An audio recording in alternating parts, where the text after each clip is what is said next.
जय माता दी, जय बाबे दी, जय लखदाता दरबार लुधियाना, जय गुरु गोरखनाथ जी महाराज।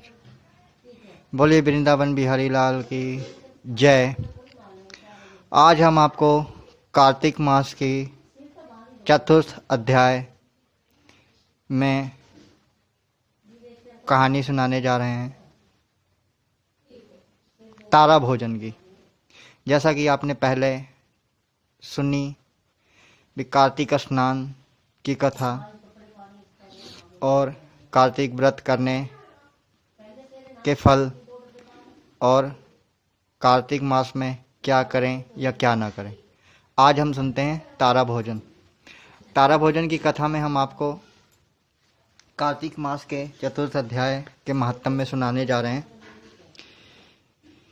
एक गांव में एक साहूकार रहता था। वह बहुत ही धनवान था। उसके 3 बेटे और बेटियां थे। वह सभी सत्ता से, सुख से संपन्न था। परमात्मा की कृपा उसके ऊपर पूर्णता सदा रहती थी। उसके छोटी बहू ने एक बार कार्तिक मास में तारा भोजन की व्रत और कार्तिक मास के पूजा करने की सोची। उसने तारा भोजन की कथा करने के लिए सबसे पहले अपनी सास को आग्रह किया कि माता जी, आप मेरी कथा सुन लीजिए, मैं तारा भोजन की कथा कर रही हूँ। सास ने बहाना बनाया कि मैं तो पूजा करने जा रही हूँ।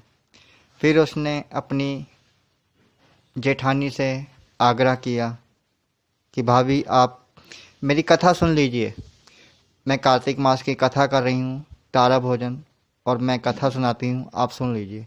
जेठानी ने बहाना किया, मैं तो खाना बनाने जा रही हूँ। उसने अपनी देवरानी से आग्रह किया। देवरानी ने बहाना किया, मैं तो बच्चों को देखने जा रही हूँ। अंत में उसके सामने उसकी ननद पड़ी और उसने अपनी नंद से भी आग्रह किया कि दीदी, मैं आपको कार्तिक मास की कथा सुनाती हूँ, आप सुनिए और मैं कथा सुनाऊंगी, मेरा व्रत है आज, आप मेरी कथा सुन लीजिए। उसने भी बहाना बना दिया, मुझे तो बहुत काम है और मेरे ससुराल से संदेश आया है, मैं तो ससुराल जाने की तैयारी करनी है अभी।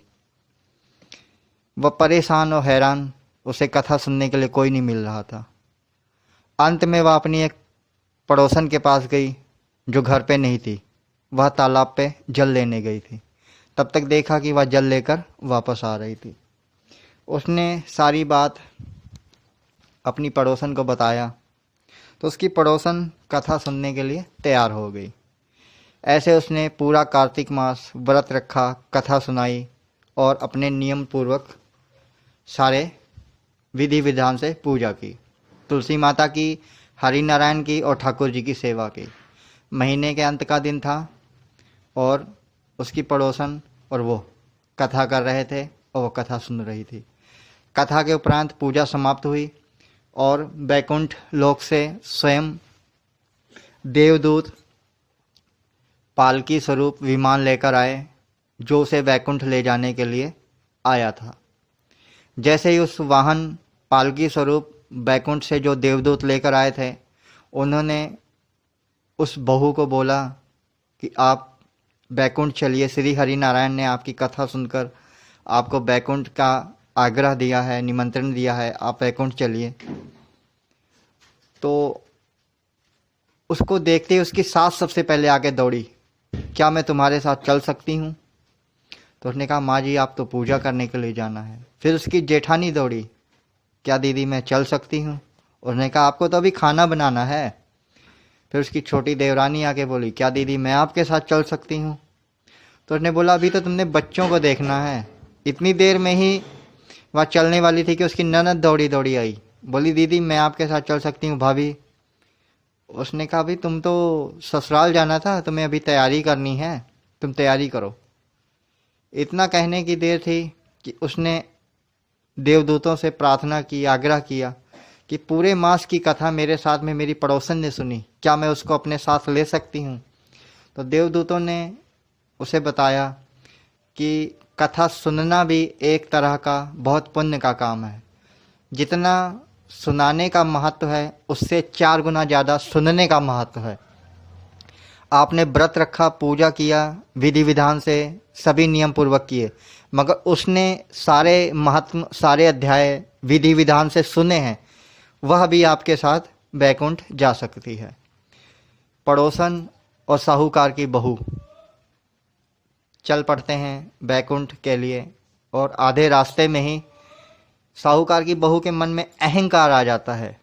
मैंने विधि पूरा पूजा पाठ किया, तुलसी पूजा की, नारायण की सेवा की, ठाकुर जी की सेवा की, और इसने क्या किया? खाली कथा सुनी। सारा श्रेय तो मेरा है, मैंने ही सब कुछ किया, इसने क्या किया?